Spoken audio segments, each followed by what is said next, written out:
There's not been in the history of humanity, across any culture, any book, any story, any fable, there has never been across the history of humanity any respect put on the name of a promiscuous female ever.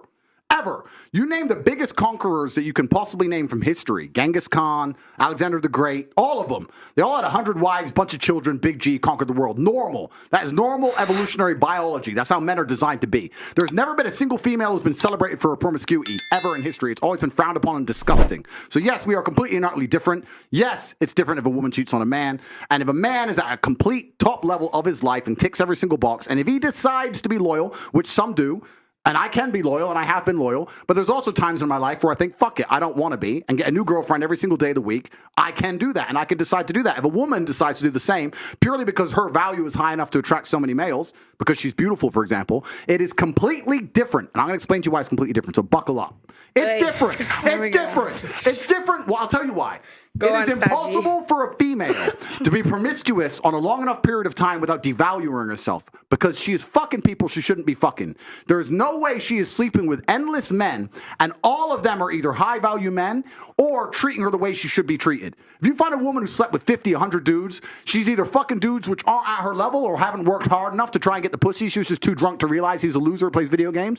Or she's fucking a top G who barely texts her back. So either way, she's fucking dudes she shouldn't be fucking, or a guy who's at the level who doesn't give her the right amount of attention. For a woman to find a guy who's truly on a level, who truly treats her the way she should be treated, that's once every couple years, if that. You ain't just gonna go out there fucking a new dude every week and say, yeah, he's worth pussy. Yeah, he treats me good enough to get my pussy. Da-da-da. And you know what's funny about the universe?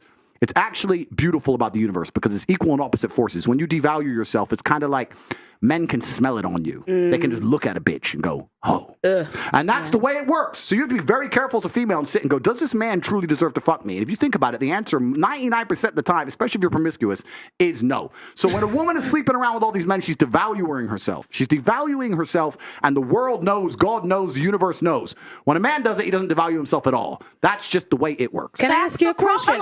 Wait, Esther, 1 second. Sir, may I ask you a question? What would you say if a woman now is married to 2 men? Haram. Why? No, I'll tell you why. Let's talk about this. What is the difference between a man, let's say me, I have 4 wives, right? What's the difference between a man having 4 wives and a woman having 4 men? You can impregnate the 4 wives at the same time. You can impregnate the 4 wives at the same time, and we know who the parents are, right? So let's say you had 4 pregnancies, you know who the mother is because she's carrying the baby, and you know who the dad is, top G. If you had a woman with 4 men and she gets pregnant, who's the parents? What about if... But no, I'm asking. Okay, do you know? I ask, what if they're different races? Answer one white, the one black. question. You don't know. Answer the question. You don't know. Now, modern science can come along and maybe fix that for you, but that doesn't mean it's not wrong in the eyes of God. The idea of having a family, the idea of a child being born, one of the baselines for a new life to come onto this planet is for at least to understand who the 2 people who made it are, at least. If you have a woman fucking 4 dudes, you don't even know who got her pregnant.